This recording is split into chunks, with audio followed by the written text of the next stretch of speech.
আসসালামু আলাইকুম এভরিওয়ান, আপনারা সবাই কেমন আছেন? আশা করি ভালো আছেন। আলহামদুলিল্লাহ আমি অনেক ভালো আছি। আমার ভালো তো আপনারা বুঝতেই পারতেছেন। যে রোজা আসলো আমার ঠান্ডার প্রেশার মনে আরো বেশি করে বেড়ে গেল। কি বলবো জানি না, আল্লাহ জানে কেন মনে হইতেছে।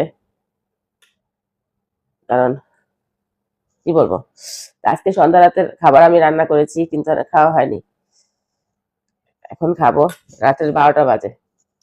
যখন শরীরটা বেশি অসুস্থ থাকে তখন খাওয়া দাওয়ার কোনো হিসাব থাকে না। তো যাই হোক, আজকে আবারও রান্না করেছি। কালকে তো শুকনো মরিচ দিয়ে আলু ভর্তা করেছি, আজকে কিন্তু করেছি কাঁচা মরিচ দিয়ে আলু ভর্তা।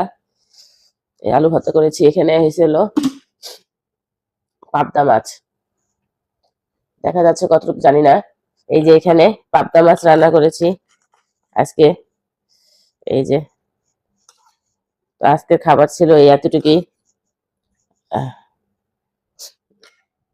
এই যে, আর এখানে ছিল ডাল। আজকে খাবার অল্প অল্প রান্না করেছি, কারণ সেটিতে খাওয়া হয় না, বাচ্চারা কেউ খেতে চায় না। ওরা সেটি তো খেতে চায় না। সন্ধ্যা রাত্রে ভাতটা খাওয়ার পর শরীরে কিছু খেতে চায় না। এই জন্য সব অল্প অল্প করে রান্না করে রোজার মাস কি খাবে বলেন। যাই হোক, এই ছিল আমাদের সন্ধ্যা রাতের খাবার। তো আমার ভিডিওটা যদি আপনাদের কাছে ভালো লেগে থাকে অবশ্যই লাইক কমেন্ট শেয়ার করে দেবেন। আর আমাকে দেখে বুঝতেই পারছেন আমি কতটুকু সিক। বিশ্বাস করেন আমি একদমই অসুস্থ হয়ে গেছি, জানি না কেন, কি ভুলের কারণে জানি না।